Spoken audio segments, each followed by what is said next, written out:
Convidamos você para viajar conosco em uma nova direção. Começa agora. Novos rumos. Ligue e participe. Coordenação e apresentação: Edivaldo Roberto de Oliveira.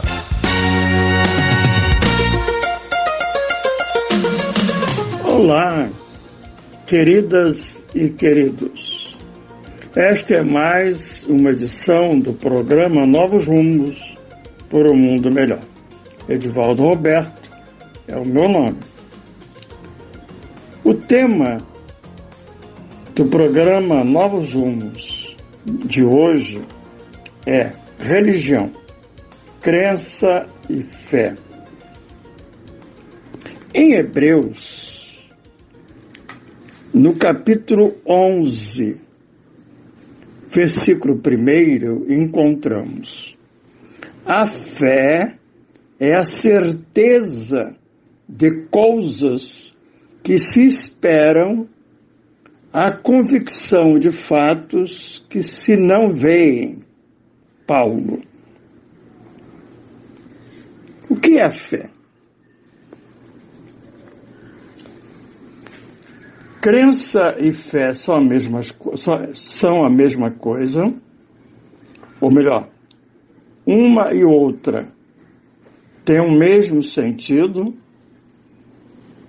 Allan Kardec, abordando esse tema no capítulo 19 do Evangelho segundo o Espiritismo, no item 6, assim diz: do ponto de vista religioso, observe, do ponto de vista religioso, a fé consiste na crença em dogmas especiais que constituem as diferentes religiões. Todas elas têm seus artigos de fé. Sob esse aspecto, pode a fé ser raciocinada ou cega. Nada examinando, a fé cega aceita, sem verificação, assim o verdadeiro como o falso, e a cada passo se choca com a evidência e a razão.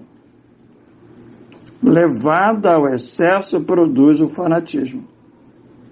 Em assentando no erro, cedo ou tarde, desmorona. Somente a fé que se baseia na verdade garante futuro, porque nada tem a temer do progresso das luzes, dado que o que é verdadeiro na obscuridade também o é a luz meridiana. Cada religião pretende ter a posse exclusiva da verdade. Preconizar alguém a fé cega sobre um ponto de crença é confessar-se impotente para demonstrar que está com a razão. Nesse caso em específico, Allan Kardec entende que fé e crença são a mesma coisa. Uma e outra, para uma e para outra, não há diferença entre uma e outra, do ponto de vista religioso. Será? Vamos pensar? O que isso tem a ver com o que Paulo disse? A fé é a convicção de fatos que se não veem. E o próprio Allan Kardec, no mesmo capítulo 19, vai dizer também, noutra acepção, vamos prestar atenção, então, quer dizer, será que tem uma outra acepção que não seja esta do ponto de vista religioso? Diz Kardec no item 3 do capítulo 19. Noutra acepção, entende-se a fé como a confiança que se tem na realização de uma coisa, a certeza de atingir determinado fim. Esta afirmativa vai ao encontro do que está em Hebreus capítulo 11, versículo 1, uma assertiva paulina. Continua Kardec. A fé dá uma espécie de lucidez, observem, lucidez vem de luz, que permite se veja em pensamento a meta que se quer alcançar, os meios para chegar lá. Interessante, não é? De sorte que aquele que a possui caminha, por assim dizer, com absoluta segurança. Num, como no outro caso, pode ela, a fé, dar lugar a que se executem grandes coisas. Já temos aí, não é, queridas, duas acepções de fé. Uma do ponto de vista religioso, que se confunde com crença. E, diz o codificador, crença em dogmas especiais. Dogmas querendo dizer que são pontos, fundamentos que as religiões possuem, que não carecem de reflexão, de raciocínio, porque são indiscutíveis.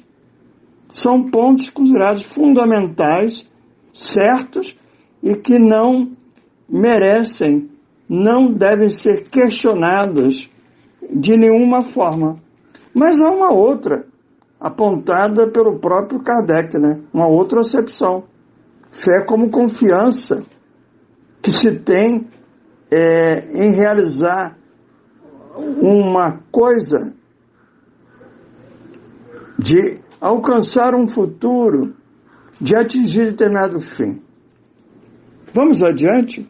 Nesse mesmo capítulo 19, no item 11, vai aparecer,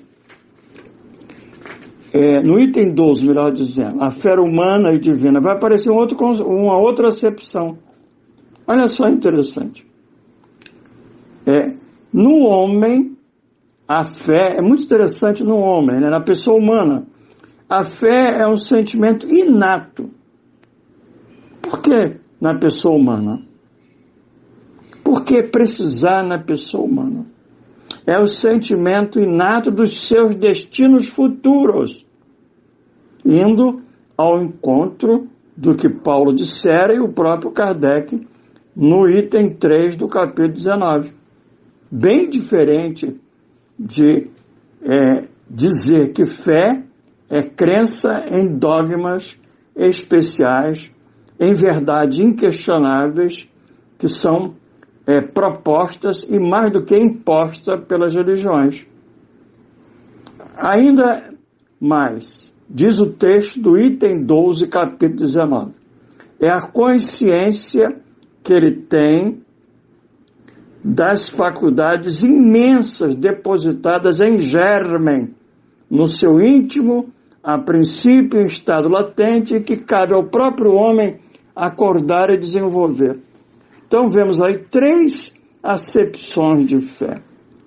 Vamos buscar o apoio dos cientistas, os neurocientistas, como Álvaro Machado Dias, que no jornal O Globo, no dia 6/11/22, trouxe uma contribuição notável. Ele diz assim: as experiências religiosas são dinâmicas mentais, com 2 dimensões principais. Uma dimensão, conectar crenças. Portanto, ele está falando de uma dimensão que tem a ver com a crença, com as crenças.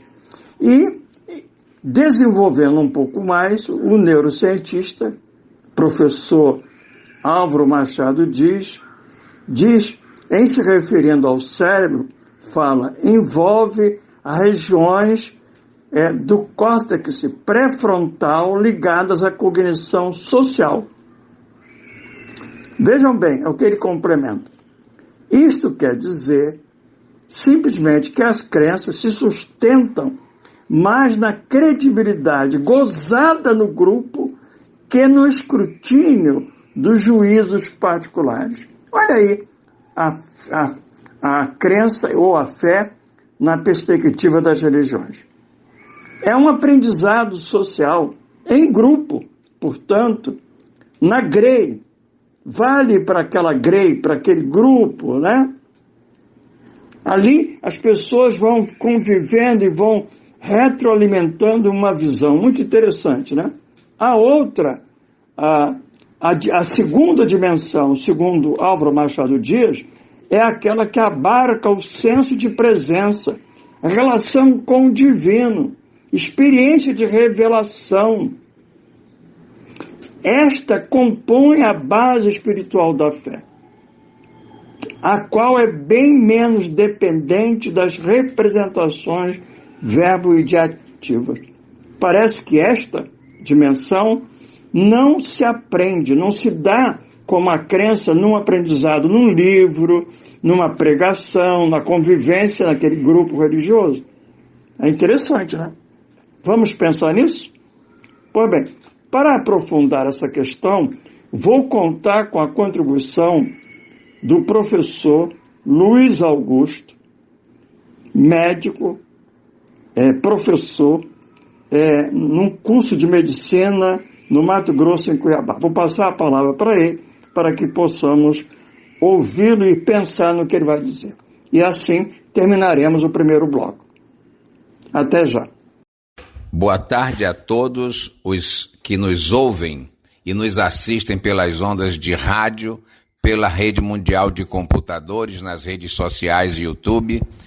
Boa tarde ao professor Álvaro Crispino e ao professor Edivaldo Roberto, grandes amigos, a quem agradeço o convite para compartilhar este momento de reflexões valorosas neste tema religiosidade e espiritualidade e a participação do cérebro neste projeto de aproximação com Deus.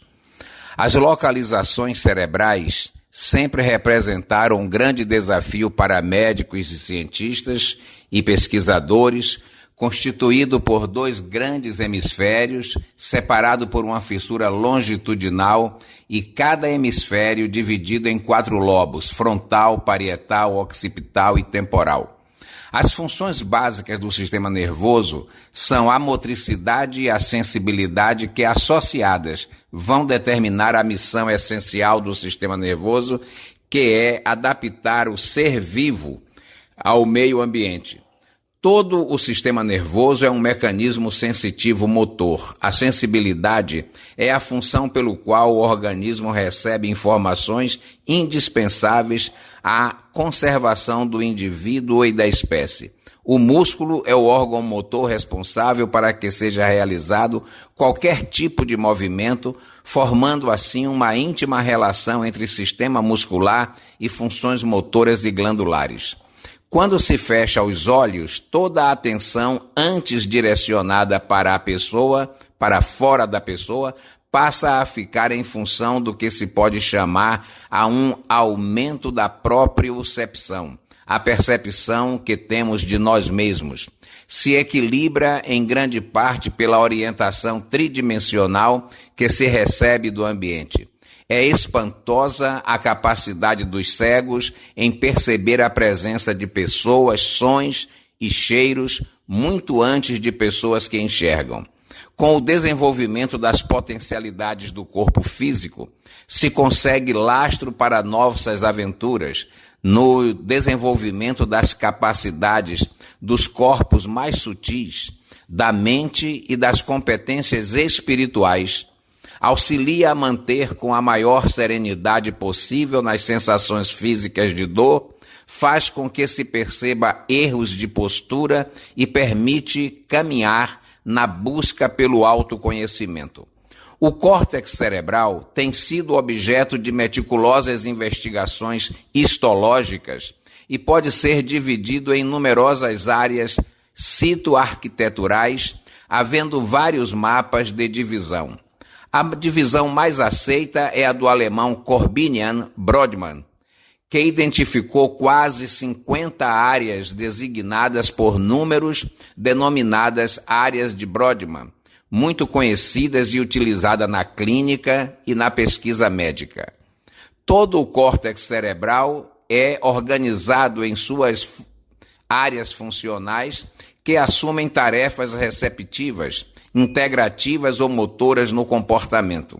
São responsáveis por todos os nossos atos conscientes, nossos pensamentos e pela capacidade de respondermos a qualquer estímulo ambiental de forma voluntária. Áreas sensitivas do córtex, responsável pela sensibilidade geral do corpo, está localizada no giro pós-central, correspondendo às áreas 3, 2, 1 de Brodmann. A área visual corresponde à área 17 de Brodmann no lobo occipital. A área olfatória, área de número 28 de Brodmann, ocupa um pequeno espaço situado na parte anterior do uncus e do giro para-hipocampal. A área de associação do córtex, sobre essa teremos que nos referir, que são aquelas que são relacionadas diretamente com a sensibilidade e com a motricidade. Que não estão relacionadas. Elas são bem maiores do que estas. As áreas 5 e 6 são de associação somestésica, permitindo a identificação de objetos pela sua comparação com o conceito do objeto existente na memória, na cognição do indivíduo. É a área de orientação espacial corporal. Elas combinam a informação proveniente de vários pontos para decifrar seu significado. Áreas pré-frontais. Ocupam a posição anterior do lobo frontal, correspondendo às áreas 9, 10 e 11 de Brodmann. Responsáveis pela iniciativa, pensamento, planejamento e elaboração. Durante anos, esta área foi considerada como o local do intelecto mais elevado do ser humano.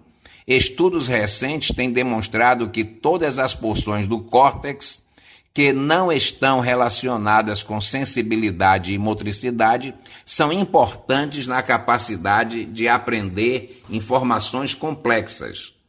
As áreas pré-frontais parecem desempenhar função relacionada com o controle do comportamento ao ser seguido diante de certas situações sociais e físicas, associando dados que possibilitam a formação do caráter e o desenvolvimento da personalidade.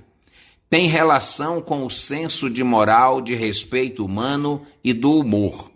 As áreas pré-frontais têm importantes conexão com o núcleo dorso-medial do tálamo, recebendo as fibras a este núcleo, enviando fibras a este núcleo. O cérebro humano é um órgão cheio de segredos, com centenas de milhões de pequenas células nervosas que se comunicam umas com as outras, capazes de produzir atividades muito especiais, como nossos pensamentos, sentimentos, dor, emoção, sonhos, movimentos e muitas outras funções mentais e físicas, sem as quais não seria possível expressarmos toda a nossa riqueza interna e nem perceber o mundo externo ao nosso redor, como som, cheiro, sabor e também luz e brilho, podendo essas áreas serem identificadas. Na busca de melhores métodos para a pesquisa de identificação das funções deste órgão, que nos permite interagir com a realidade, imaginar o futuro e o infinito, a ressonância magnética funcional ganhou importância na pesquisa das funções relacionadas ao cérebro, uma vez que permite identificar a atividade cerebral localizada em situações determinadas. Em publicação recente do jornal A Folha de São Paulo, de 30 de julho de 2023, tratando do tema religiosidade e espiritualidade, o neurocientista da Unicamp, Álvaro Machado Dias, diz que a experiência religiosa é um fenômeno duplo. Um fenômeno ligado à crença, que tem suas bases na cognição das vivências em sociedade, a sociocognitiva, portanto, fundamentada na doutrina, que tem na escuta atenta a postura receptiva ideal. O outro, a fé, a admiração misteriosa, que é puramente de domínio espiritual. Em sua avaliação, a experiência religiosa é localizada na região pré-frontal, sendo dependente da formação de modelos mentais coerentes, como o que nos foi dito, enquanto a fé ou a admiração misteriosa se distribui principalmente pela chamada rede cerebral padrão, ativada na ausência de demandas analíticas das informações externas e padrões estabelecidos pelo grupo social em que o indivíduo se forma. Antes, porém, é fruto de uma conexão íntima de si para consigo e com o universo, portanto. A independência neurológica mostra que estas duas dimensões da experiência religiosa precisam ser nutridas separadamente para se desenvolver em cada um de nós, o que não vem acontecendo dada a baixa importância referente à fé, que de forma equivocada nas práticas religiosas hegemônicas do Ocidente se tem configurado. Exercite-se espiritualmente porque isso o ajudará, não só agora nesta vida, mas também na vida futura, disse o apóstolo Paulo em sua primeira epístola a Timóteo, no capítulo 4, versículos 7 e 8.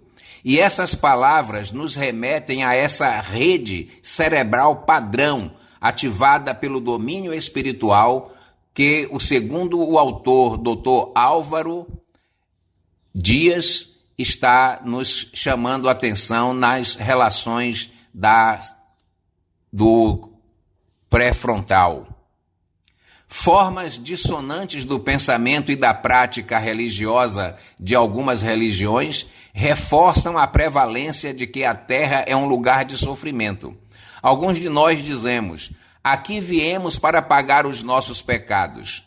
Ou também, em algumas religiões, a vós bradamos os degredados filhos de Eva, que isto é da autoria de Hermann Contrat, no ano 1050, quando as religiões poderiam fortalecer as mais excelsas ligações do homem com o Criador, que é um pai acolhedor, amoroso, que vai ao encontro do filho sempre que o procura, como bem apresentado por Jesus na parábola do filho pródigo. Nada é mais distante da maneira com que a geração nova, a geração Y, dá sentido à vida do que a ideia de que se está reduzindo o campo fenomênico da negatividade do sacrifício. Diz o Dr. Álvaro, neurocientista da Unicamp.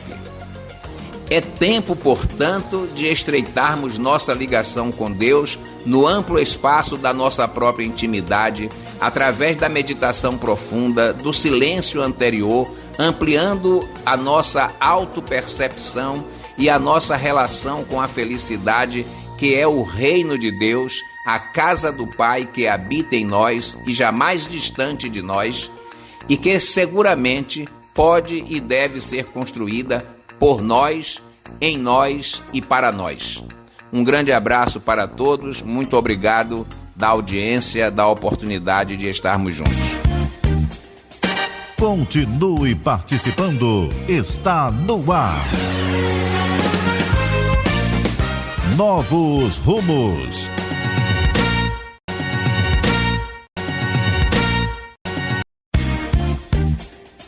Voltamos a apresentar Novos Rumos. Ligue e participe. Coordenação e apresentação, Edivaldo Roberto de Oliveira. Queridas e queridos, programa Novos Rumos por um Mundo Melhor. O tema de hoje é religião, crença e fé. No bloco anterior, tomando como referência o Evangelho segundo o Espiritismo, capítulo 19, temos uma análise sobre a fé feita por Allan Kardec. Ele se valeu de conhecimentos linguísticos que possuía, históricos, culturais, para fazer uma análise completa. E assim pôde ele, nesse capítulo 19, sob a inspiração do Espírito de Verdade, nos trazer reflexões profundas, absolutamente atuais. Pensar nos tempos de hoje, quando, no Brasil, por exemplo, ainda que a religião neopentecostal continue a crescer mais do que a religião católica, por outro lado, né, os sem religião também estão par e passo com esse crescimento numérico dos evangélicos no Brasil. Os que não têm religião. E será que uma pessoa que não tem religião pode ter fé? E uma pessoa que tem religião, que tem crença, ainda que pense que a crença que ela tem é fé, será que ela tem fé? Veja, são questões que Allan Kardec vai trazendo, quando ele diz que, sob uma acepção, né, religiosa, a fé é a crença em verdades particulares, inquestionáveis, é a chamada fé cega, em dogmas especiais daquela religião. E vimos que o neurocientista pesquisador Álvaro Machado Dias esclarece que esse tipo de fé, que é uma crença em verdades inquestionáveis, tem no cérebro uma região específica, o córtex pré-frontal, são regiões ligadas à cognição social, querendo dizer que é um aprendizado no coletivo, né? É em grupo, naquele grupo, para fazer que aquele grupo tenha uma identidade em torno daquelas crenças que o grupo diz que é a sua fé. Como é uma fé cega, a partir de verdades inquestionáveis, que não se admite refletir e pensar, porque elas já são dadas como certo, já são uma verdade, e como diz Kardec, uma verdade para aquele grupo, mas que o grupo acha que é universal. E deve ser universal, por isso impõe, condena, persegue todos aqueles que não estão consoante àquela verdade daquele grupo que nela crê de maneira inquestionável. Eles aprenderam ali um com o outro. É uma bolha, é uma retroalimentação. Naqueles livros, somente aqueles livros que leem, das coisas que ouvem, ficam ali em torno das coisas que são as mesmas. E, não poucas vezes, se transformam em adoradores da palavra. Lembrando Paulo, né? O espírito vivifica, a letra mata. Ficam ali fechado, num circuito fechado de ideias, e a partir dessas ideias é que eles veem o mundo, veem o outro, né? Daí porque é difícil para essas pessoas compreender o outro que é diferente. Daí porque esse grupo, com base em sua verdade, condena, persegue os grupos considerados que são diferentes, que eles consideram errado, quando não pecadores, portadores do mal, LGBTQI+, os que têm uma religião afrodescendente, os grupos afrodescendentes. Veja, isso é muito interessante. Mas o nosso neurocientista fala de uma outra dimensão, não é? Que tem a ver com o que o Paulo dissera em Hebreus e que Kardec também colocou no item 3 do capítulo 19. é uma confiança, uma certeza. Para os navegantes do hemisfério norte, mesmo em noites difíceis de tempestade, que nada viam, eles tinham certeza que lá no céu distante tinha uma estrela guia, oculta, mas estava lá, não visível. É uma certeza, né? E ainda Allan Kardec, a partir da mensagem de um espírito protetor, item 12 do capítulo 19, fala que a fé é um sentimento inato, mas no homem. É interessante, não é? Quando o homem, que é um espírito, portanto, ficou de pé pela inteligência, e esta sai da infância, e ele chega no século XVIII, XIX, à razão, asas que lhe permitem alcançar as estrelas sonhadas, mergulhar nas profundezas dos oceanos e inventar a inteligência artificial, é nesse contexto, para esse mesmo homem, dentro de uma evolução antropológica, que temos a fé como sentimento inato, que ele toma consciência, que ele pode tomar consciência, e ele deve tomar para desenvolver. E o neurocientista citado, Álvaro Machado Dias, diz que a fé, essa presença do divino, essa experiência de revelação, não está atrelada, apoiada nas regiões do córtex pré-frontal ligado à cognição social. Está em outra região.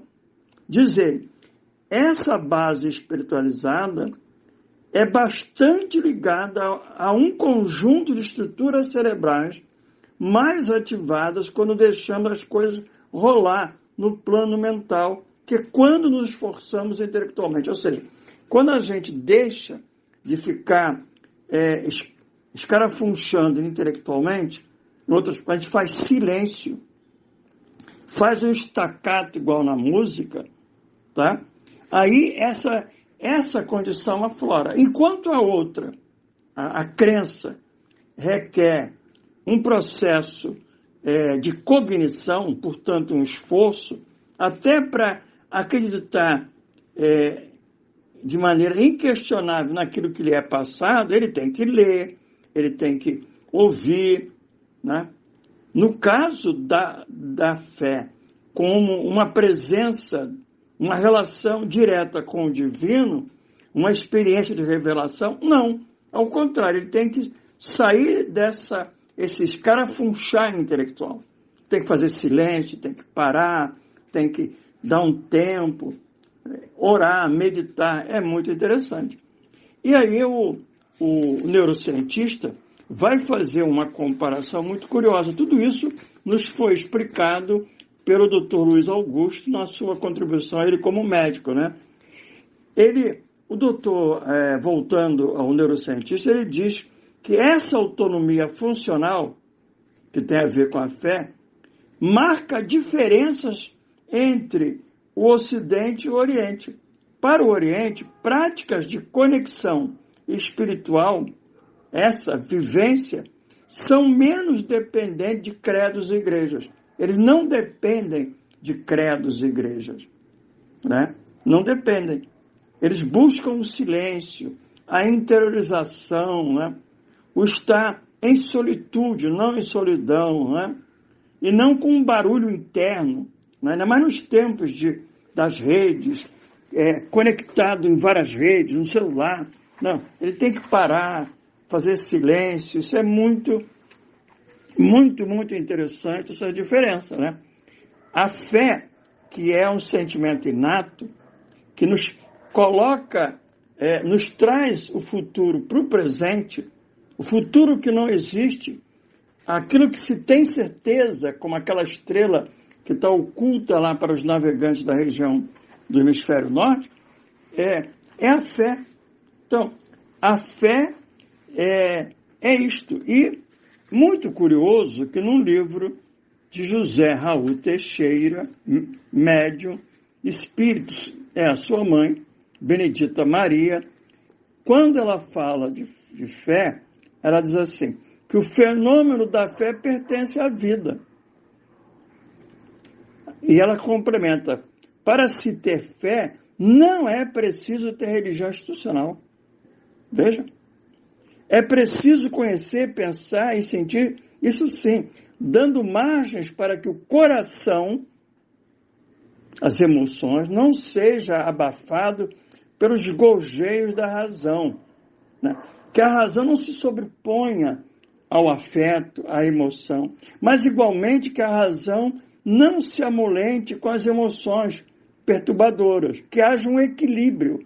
Ela diz, a fé é o resultado da harmonia entre o saber e o sentir. É o que Allan Kardec diz no item 6 do capítulo 19. A fé pode e deve estar apoiada na razão. Ainda que ela seja uma lucidez que acontece quando se está em silêncio, meditando, aquilo que nos chega, e assim ele fez com a doutrina, passa pelo crivo da razão. Albert Einstein, quando escreveu a teoria da relatividade, posso dizer que foi por esse processo. Ele estava há dias no laboratório, ele ficava sós, no meio de um bosque, e ele teve esses insights, essas revelações. Depois, ele usou a razão para explicitar aquilo que ele captou. Né? Ele sentou para colocar numa fórmula matemática. Não é? Isso mostra que o conhecimento ele não vem apenas pela cognição social, pelo córtex cerebral. Não vem. Tem outras possibilidades aí colocada, esse insight, na expressão, a palavra inglesa, né? Uma outra forma de se conhecer, né? Isso é muito interessante. E aí vamos lembrar, por exemplo, da saga de Monteiro Lobato, que você tem uma boneca, a Emília. A Emília representa, naquele conjunto de personagens, a intuição. Ela é criativa. Diferente do Sabugosa, que é o erudito, é o homem do livro, do cognitivo social. Não é? Ela não. Ela tem uma outra postura de encontrar a verdade. O que é melhor? Um é melhor que a outra? A nossa Benedita Maria, através de Raul Teixeira, diz que não. Né? Que não. Que ambas são necessárias. É preciso juntar razão e sentimento, né? É preciso juntar e não separar. É preciso fazer com que uma e outra entre em harmonia. Diz ela, a fé é o resultado da harmonia entre o saber e o sentir. Quão importante isso é, né? E é isso que a doutrina espírita traz, não é? Allan Kardec, diferente de outros que lhe precederam no tempo, ele não teve revelações individuais, ele não entrou em êxtase, e lhe apareceu um guru. O que aconteceu com ele é que ele se deparou com fenômenos das mesas girantes e ele agiu com a razão. Ele se utilizou dos recursos próprios da sua época. Diante, ele duvidou, como a dúvida cartesiana, né? Foi pensar, refletir, e quando os espíritos lhe trouxeram as informações, ele as passou pelo crivo da razão. E ele mostra como ele trabalhou, né? Está lá na introdução do Evangelho segundo o Espiritismo, né? Ele recebeu mensagens do mundo inteiro, diz ele, né? De diversos espíritos e por diversos médiuns. Ele tomou essas ideias, usou o princípio da concordância e da universidade sob o controle da razão. Por isso que a doutrina exige estudo e reflexão. A iniciativa da doutrina é dos espíritos, portanto, é uma revelação por meio dos médiuns. àquela época de Kardec e se deu e tem se dado até hoje. Mas exige de todos nós esse processo metódico do estudo, da reflexão, não é isso? Ou seja, então a gente usa um cérebro e outro. Tem hora de fazer silêncio, de mergulhar, né? De ter essa presença, mas com bom senso, né? Com equilíbrio, não comprar gato por lebre, diz o ditado, nem tudo que brilha é ouro, né? Não se deixar levar pela primeira informação, né? Passar pelo crivo da razão, é o que Allan Kardec propõe, não é? Então isso é muito, muito interessante. E voltando aqui ao livro Ações Corajosas para Viver em Paz, da mãezinha do nosso querido Raul Teixeira, Benedita Maria, né? Ela que deixou o filho muito criança, ele ficou órfão, muito pequenino, ela volta pela mediunidade do próprio filho e oferece um livro maravilhoso, que a gente aqui recomenda, né? Então eu vou ler, para concluir esse bloco, a mensagem que ela traz, né, sobre fé. Ter fé em si mesmo. É por demais compreensível que, em virtude dos níveis de evolução em que ainda se acha a humanidade, encontremos crenças de conteúdos e particularidades tão variados, tão díspares e tão estranhos. Ok? Aquilo que é dito, né? Que a fé é inata no homem, né? Está lá dentro, latente. E o homem vai entrando em contato com ela num processo antropológico, diz a nossa querida Benedita Maria, através dos tempos, né? E você vai encontrar, portanto, a crença ou a fé em diferentes estágios nos indivíduos e pelos grupos afora. E ela prossegue: a formação doméstica da pessoa, a sua escolaridade, os níveis e faces dessa escolaridade, a própria maturidade do indivíduo, tudo contribui para o universo das crenças ou para o fenômeno da fé. Então, é por isso que há grupos, há indivíduos e grupos que se satisfazem com crenças esdrúxulas, com crenças que até separam, em nome do amor, em nome de Jesus, pessoas, pela cor de pele, pela orientação sexual, pela questão de gênero, e assim por diante. E ela prossegue: muita gente alega ter fé em Deus, em santos, em elementais e orixás, mas tem a fé do tamanho da sua formação intelectual, dos seus arcabouços morais e de suas reflexões filosóficas. Então, vai variar de acordo com aquilo que já se tem de evolução intelecto-moral. Entraríamos num labirinto sem fácil saída, caso quiséssemos interpretar o fenômeno da fé de cada indivíduo, baseando-nos em todos os valores e desvalores que acumulam em si. Percebemos, porém, que independentemente de tudo em que se crê ou da fé que se possa sustentar, frágil ou robusta, nos poderes espirituais da vida, tudo perderá o sentido, ou terá nuances muito prejudiciais, se o indivíduo não acreditar em si próprio. Veja bem, se não tiver fé ou convicção nos valores que armazena no íntimo, nas conquistas positivas de que é capaz e no poder se desprender do erro, do mal e das sombras da ignorância que mutila a existência. Está no livro Ações Corajosas para Viver em Paz. É um livro do nosso querido Raul Teixeira, a sua mediunidade, editora Frater. É um livro muito simples, mas que tem, por exemplo, temas a respeito da vida moderna, a respeito do trabalho, a respeito da fé, como lemos, a respeito da amizade, a respeito da oração. Eu recomendo o livro, né? O programa tem esse objetivo também de recomendação de livros. Você poderia tentar entrar no site da editora Frater, né?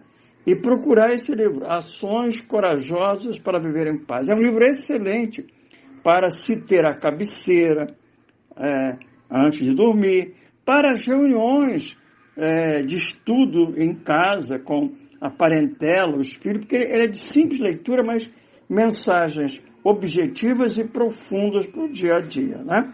Então, nós estamos aqui trazendo esse entendimento. No programa de hoje, nós nos valemos desse livro, do Espírito Benedita Maria, através de Raul Teixeira, e do contributo do nosso Luiz Augusto, médico, professor em escola médica, que nos ajudou a entender o que o neurocientista Álvaro Machado Dias, de maneira clara, nas suas pesquisas, deixa-nos entender, lembrando a lei de adoração. Quando os espíritos dialogam com Kardec, colocam a adoração como algo inato, né? Que está dentro, enraizado em nós próprios, em nossa consciência. Há uma fé, portanto, inata. Há uma dimensão que abarca o senso de presença, de relação com o divino, que independe da escolaridade, independe dos títulos acadêmicos, não é? Tudo isso é fruto, segundo Joana de Ângeles, de algo que é natural, qual seja, algo que impele o homem de maneira natural, que o empurra para o futuro, que o empurra para Deus, que a Joana chama de psicotropismo superior.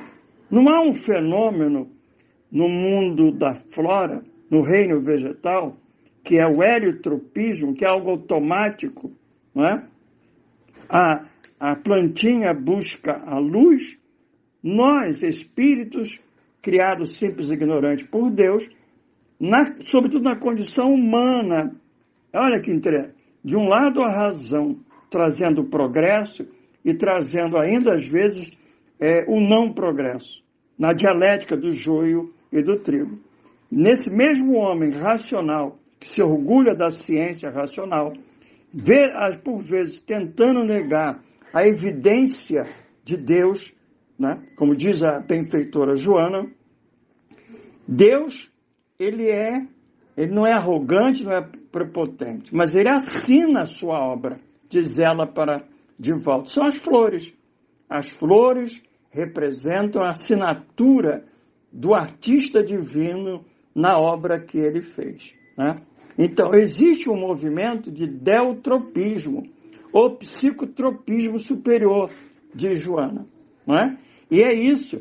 E isso está marcado no próprio cérebro, numa região que não é aquela do córtex pré-frontal, que tem a ver com a cognição social. É uma outra, um conjunto de estruturas cerebrais que são mais ativadas quando deixamos as coisas rolar no plano mental. Quer dizer, quando a gente não faz esforço intelectual, quando a gente para, dá um tempo, abre a janela para ver as estrelas, se coloca para orar, para meditar. E aí o pesquisador Álvaro Machado diz ele assim, a espiritualidade é muito mais antiga do que as crenças. Olha, a religião é um fenômeno no processo histórico-cultural da humanidade, a religião institucional, mas que é antecedida pela fé, por esse senso da presença do divino nas coisas e dentro de nós. E ele complementa dizendo, estando presente em 100% dos povos caçadores, muitos dos quais ignoram grandes deuses, né? Vejam, isso, a independência desse circuito explica porque muitos fiéis praticantes declaram nunca ter tido experiências espirituais e vice-versa. Ou seja, há aqueles que tiveram experiências espirituais e não têm nenhuma religião institucional. Não frequentam, não participam, é para pensar, né? E aqui nós vamos encerrando. Agora fica você, querido e querida, para pensar. O tema foi crença e fé. Vamos pensar e vamos refletir sobre isso e vamos pensar na doutrina espírita e nesse momento que estamos vivendo. Um abraço a todas e todos.